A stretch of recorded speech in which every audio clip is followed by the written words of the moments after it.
Alexis Moncayo y Licenia Espinel comparten un diálogo con el invitado. En Punto Noticias de...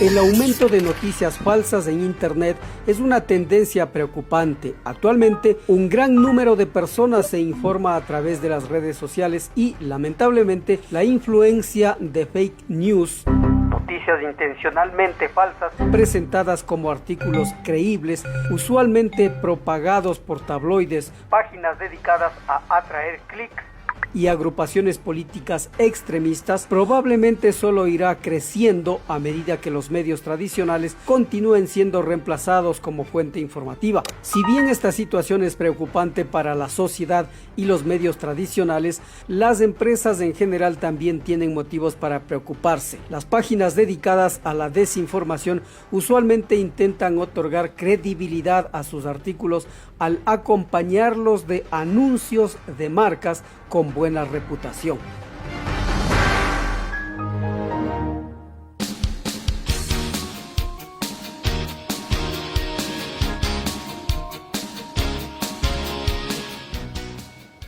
8 de la mañana con 41 minutos, 8 con 41 minutos, en Punto Noticias, primera emisión. Saludamos con Nelson Baldeón, consultor de comunicaciones estratégicas. Con él vamos a hablar sobre el manejo de las noticias falsas. ¿Cómo está, señor Baldeón? Buenos días, bienvenido, gracias por aceptar nuestra invitación. Le acompañamos a Alexis Moncayo y quien le habla, Licenia Espinel. Si bien el tema de las noticias falsas no es nuevo, no es un fenómeno nuevo, pero sí es la amplitud con la que pueden reproducirse en las redes sociales y el impacto o las consecuencias que esta difusión de noticias falsas puede tener en la credibilidad no solo de las empresas, sino también en la reputación de las mismas y de las personas. ¿Cuál es la consecuencia o qué consecuencias, cómo medir la dimensión de las consecuencias de las noticias falsas? ¿Cómo está? Buenos días, bienvenido. Licenia, Alexis, muy buenos días. ¿Me escuchan bien? Te escuchamos perfectamente. Muchísimas gracias por la invitación. Yo creo que de alguna manera ustedes están topando un tema sumamente importante, sobre todo un proceso que va a vivir el Ecuador en los próximos 3 a 4 meses. Yo creo que básicamente los estudios nos dan con data científica que el impacto en redes sociales es tremendamente fuerte, sobre todo cuando se trata de noticias falsas. Hemos visto cómo acciones de empresas mundiales por una noticia falsa han caído. Entonces, el desplome de una acción en términos de valor económico, en términos de desempleo, es parte de las consecuencias que pueden existir. La desinformación ha llevado a la gente a quitarse la vida, a tomar decisiones totalmente erróneas. Entonces, solo en esos dos ejemplos podemos ver el efecto que puede tener. Yo creo que básicamente la poca transparencia que existe en la regulación de las redes sociales es la que nos ha permitido en este momento tener los problemas que tenemos, sobre todo en una pandemia. Si tú te das cuenta, la regulación que existe pongamos, por ejemplo, en un centro, en un supermercado donde tú ves la lata donde viene el factor calórico, las grasas, te da un ejemplo de la cantidad de transparencia e información que tú tienes para tomar la decisión. En las redes sociales, ¿qué tienes? Y eso es básicamente lo que se propone para poder mejorar la comunicación. Se han hecho varios intentos, pero lastimosamente no se ha llegado a tener una regulación de transparencia en términos de redes sociales que de alguna manera son las que al momento rigen la toma de decisiones a través de esa información. Después de lo que sucedió en los Estados Unidos, Nelson, muy buenos días, un placer saludarle, desearle feliz año también. Después de lo que sucedió en los Estados Unidos en las elecciones del 2016, en donde hubo una proliferación súper fuerte de las noticias falsas en redes sociales sobre todo, hubo un debate súper interesante que le planteó al mismo creador de Facebook la posibilidad de ir estableciendo algún tipo de filtros, de controles y demás. Pero vemos que sigue siendo insuficiente. Ahora, también está el hecho de que esto se usa estratégicamente desde distintos escenarios, no solo en lo político, también en lo deportivo, en la farándula, etcétera, etcétera, pululan las fake news. De ahí, ¿qué es lo que debe hacer el ciudadano común y corriente? Nosotros, ¿qué es lo que debemos hacer para evitar caer en la compra de esas noticias falsas? El marketing es un instrumento normal para la promoción y en su momento cuando comenzaron a salir los medios tradicionales impresos, El marketing es usado para promocionar las marcas. Ahora, la tecnología ha hecho que tengamos un marketing hiperpersonalizado. Una vez que tú detectas los comportamientos de la persona, y volviendo a lo que tú dices del 2016, estimado Alexis, el caso de Cambridge Analytica específicamente, Exactamente. se detectó que tú tuviste en tu Facebook, tú puedes tener 5,000 puntos de contacto, pueden saber tus gustos, tus preferencias, tus colores, tu tendencia.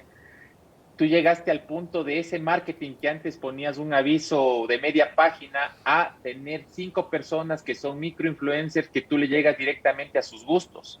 Y esa es la diferencia entre el marketing tradicional ahora al marketing personalizado, y llegando hasta analizar el microcomportamiento de las personas. Entonces, de alguna manera, ese es, digamos, el peligro. Pero también tiene muchos beneficios, básicamente. ¿Por qué? Porque en términos, si se llega a la persona a educarle, esto es como la educación sexual. Si tú no sabes educarte en qué información consumes, en qué medios son creíbles, en qué información vas a consumir, básicamente vas a cometer errores. Si tú solo te guías por el número de seguidores, que muchas veces va a tener 300,000 bots, y son falsos, y dices que es una noticia verdadera, pues vas a cometer errores. Básicamente ese sería el primer consejo: a educarte a través de saber qué información tú consumes, creíble, verificable. Estas últimas elecciones en Estados Unidos también demostraron que del error se mejora, y las nuevas tendencias que vienen, por ejemplo, en Twitter, básicamente, que es lo que más hizo, se tagueó de qué institución viene, de qué gobierno viene. Como que hubo más transparencia. Todo eso te permite ser una persona más educada. Como te digo, vuelvo a la analogía de cuando tú vas al supermercado, ves las calorías, las grasas trans y el azúcar que tiene cada producto. Tú ya estás educado para que el producto tú sepas si lo consumes, y es bajo tu propia responsabilidad, asumiendo tus propias consecuencias. Lo mismo debería pasar con las redes sociales. Yo creo que en el Ecuador va a ser muy complicado que podamos taguear cada concepto que pone un candidato, porque somos un mercado muy pequeño, somos 16 millones de personas, a diferencia del gran mercado norteamericano. Y ese es el cuidado que tenemos que tener a través de la educación. Yo creo que tanto el Ministerio de Educación, Ministerio de Telecomunicaciones deberían tener una política de Estado a través del consumo de información, porque es lo que está guiando a la gente, sobre todo en una pandemia donde ya vamos al segundo año de confinamientos puntuales, que no sales de la casa, que te informas a través de las redes sociales, y que muchas veces eso crea hasta caos social. Entonces, de alguna perspectiva, la educación es fundamental. Ahora, no olvidemos básicamente que hay que tomar en cuenta que no solo eso es importante. Mira cómo estamos hablando de las fake news, pero tú también tienes que hablar de las deepfake o del chip fake. Deepfake es algo casi de ciencia ficción, donde está llegando a que la inteligencia artificial te realice una foto de Obama hablando en contra del gobierno, o recién salió hace 2 semanas en Reino Unido la foto de la reina Isabel bailando, donde justamente la inteligencia artificial te desarrolla este tipo de creatividad, pero que de alguna manera llega a manera de información a la gente. Y esto no es de ahora. Los cines de los 80 te generaban ficción, y creaban Guerras de las Galaxias o creaban Volver al Futuro. Esto no es nuevo.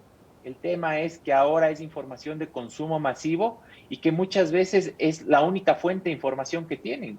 Mira, en segmentos populares, clase media baja, yo no puedo decir que te compres un periódico tradicional, porque 50 centavos es el alimento de tu día.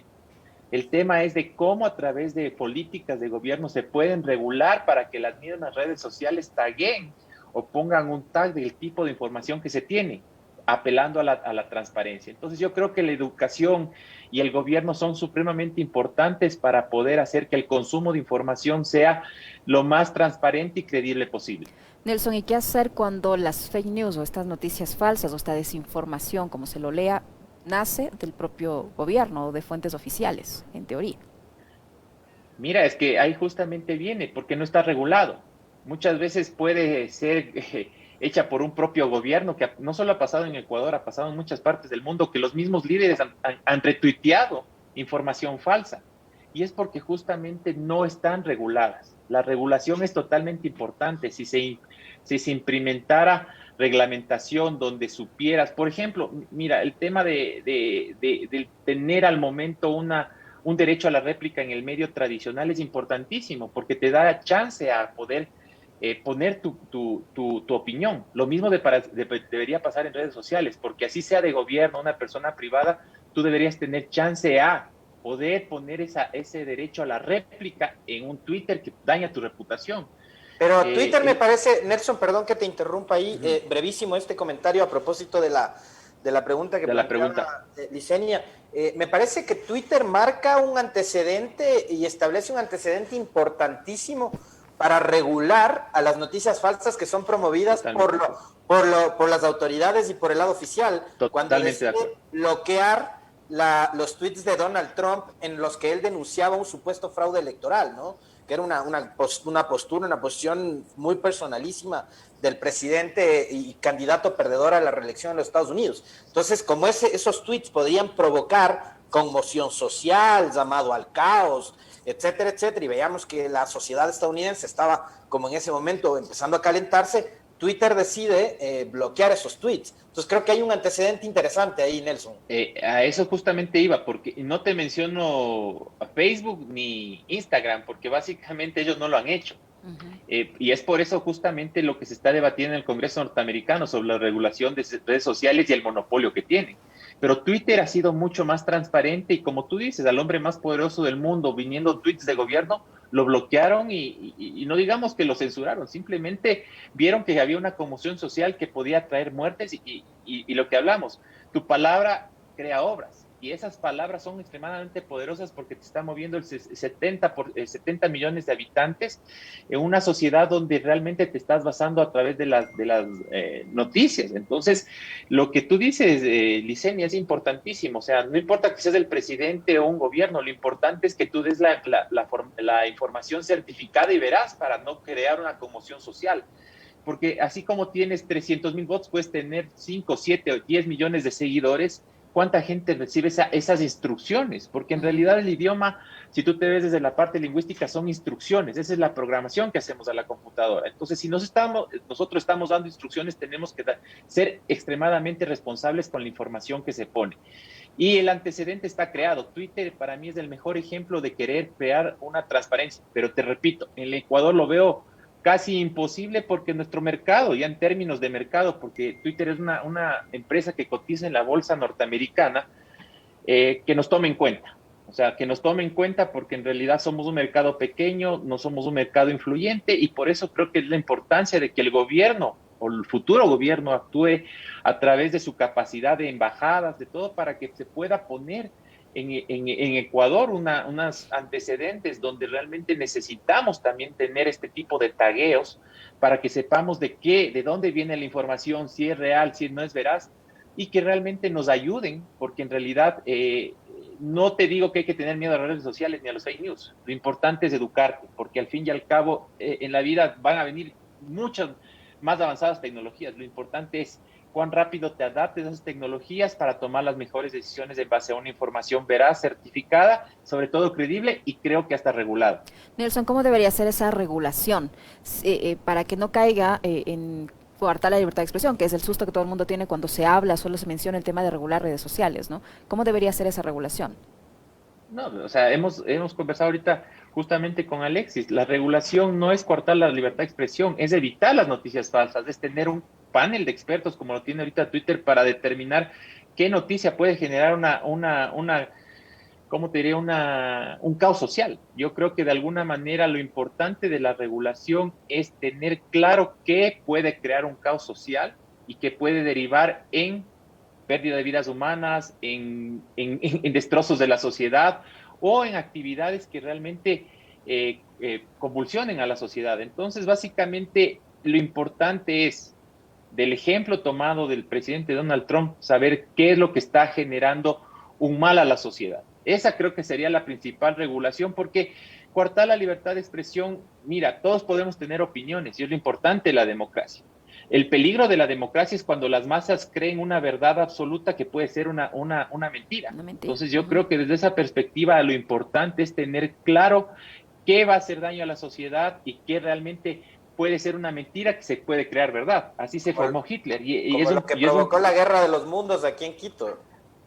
Exactamente, mira, el principio de comunicación del régimen nazi fue ese, o sea, una mentira volverle verdad y lo volvió ahora masiva, fue, como te diré, fue el Twitter de la antigüedad. O sea, siempre ha habido este tipo de comunicación, lo importante es que se ha venido regulando, vino un medio impreso que tenía su política editorial y se generaba este tipo de... Ahora, Nelson, hay un tema que a mí me llama mucho la atención y es el hecho de que una noticia falsa, y esto es una locura, ¿no? Y sobre esto ojalá todas las personas que nos están viendo y escuchando reflexionen sobre lo inteligentes que debemos ser cada vez más los seres humanos en el manejo de la tecnología, y obviamente vamos a pedirle recomendaciones a Nelson para combatir este fenómeno que a mí me llama mucho la atención. 70% más viralidad tiene una noticia falsa que una noticia real.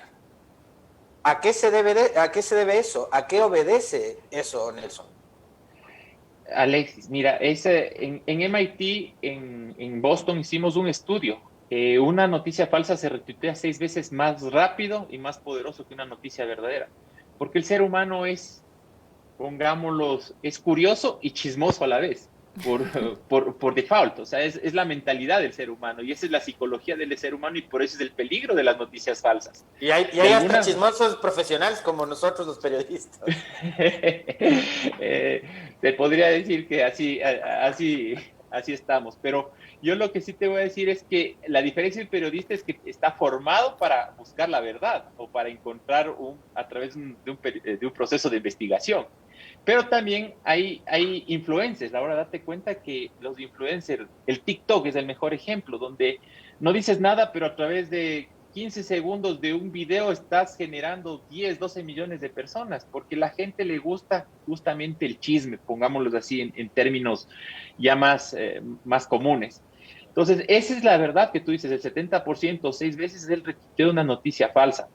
De alguna manera ahora se están desarrollando tecnologías de inteligencia artificial porque el volumen de información de teradata que existe en el mundo es humanamente imposible detectarla, pero a través de la inteligencia artificial se está buscando herramientas que permitan detectar estos patrones de comportamiento a través de este retuiteo para buscar qué información, y es lo que está haciendo Twitter, comienza a buscar cuáles son estos patrones de retuiteo y comienzan a hacer el análisis de cuál es la información que podría estar afectando estos patrones de comportamientos sociales y hacen que se dé el bloqueo inmediato o el tagueo inmediato, que es lo que pasó con el presidente Trump. Entonces, eso es naturaleza humana. Por eso te digo, las redes sociales son el marketing moderno, es la manera de pautar moderna y es la manera de comunicar moderna a través de un mensaje político, un mensaje personal o un mensaje de una marca. Por eso lo que tú dices es importante. Muchas de estas noticias falsas a veces son acompañadas de marcas, porque tanto la persona cree en esa marca creíble y se anexa a esta marca para volverle creíble, para que tú puedas en tu cerebro creer esa verdad. Y ese es el problema. Mira, el tema de Boeing. Solo el tema de Boeing se perdieron casi 10,000 millones de dólares cuando se retuiteó el tema de la caída de los aviones. Ese es el valor monetario que pierde una marca por una noticia que se manejó mal y que la manipularon mal. Por eso ahora expertos como American Airlines tienen centros de datos importantísimos, más enfocados en un comentario de un cliente que se puede retuitear 6 veces y dañar la reputación de la marca, que de alguna manera en lo que se puede ver en un medio tradicional. Para finalizar, Nelson, rapidísimo, ¿qué sugerencias, qué recomendaciones haces tú para que la gente no caiga en creer en noticias falsas? ¿Cómo identificarlas? Bueno, como te dije, lo importante, sobre todo esto es la importancia de los medios tradicionales y creíbles como ustedes que se han migrado hacia la parte de Internet y de redes sociales. Creo que lo importante para la comunidad es vean medios que realmente tengan esa credibilidad, que les dé la información que realmente a ustedes les permita navegar en incertidumbre, porque estamos en incertidumbre y esta no es la primera crisis ni la última, esta es una más de las que nos vendrán. Lo importante es utilizar las herramientas que nos está dando la tecnología para justamente basarnos en periodistas que realmente tengan un prestigio, una credibilidad y que han acertado muchas veces en esos reportajes que a uno le permiten ir viendo la verdad y la realidad tal y como es. Para mí la recomendación básica es seguir a medios creíbles y no seguir en el retuiteo, porque veo 300,000 retuiteos con 2 millones de seguidores que pueden ser verdad. capaz que un medio que tiene 1.000.000 o 500.000 seguidores, que es creíble, es la manera más importante de dar seguimiento a esta información. Y realmente también basarse en el tema de páginas web. Las páginas web también son falsas muchas veces. Entonces, ya Google, ya Explorer tienen el visto de verificado. Lo importante es tener la verificación en Telegram, la verificación en Twitter, la verificación en varias redes sociales, que les permita saber que esos informantes permiten tener la certificación de que son creíbles, que eso para mí es lo importante, y eso es lo que están realizando este momento a través de la experiencia de estos años las redes sociales, para tener un visto de verificado, que es una manera de certificación de que son fuentes de información creíbles. Y la educación. Uh-huh. Muchísimas gracias a Nelson Baldeón, consultor de comunicaciones estratégicas. Sin duda muy importante este diálogo. Muchísimas gracias, Nelson. Muy amable, Nelson. Un buen año. Alexis, a ustedes también les deseo un buen año. Gracias por su tiempo. Un abrazo.